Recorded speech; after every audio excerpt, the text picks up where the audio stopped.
মাকে চা বানিয়ে দাও। আমরা চা বানাচ্ছি।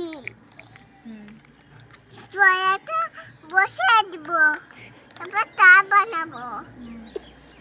এটা এটা তার সামনে খাবে আমাকে দাও চা দাও। তা তুই দিব তো। এটা শেষটি তোর। এইটা তোর, এটা দাদু খাবে।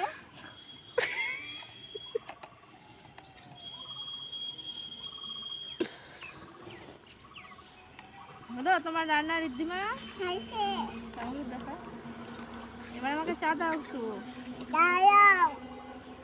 এই না প্লেটে করে দাও, একটু ভদ্র লোকের মতো একটু খেতে দাও। দেখি টেস্ট করে কেমন হয়েছে। ভালো হয়েছে চাটা, আর একটু লবণ হবে চায়ে। দাও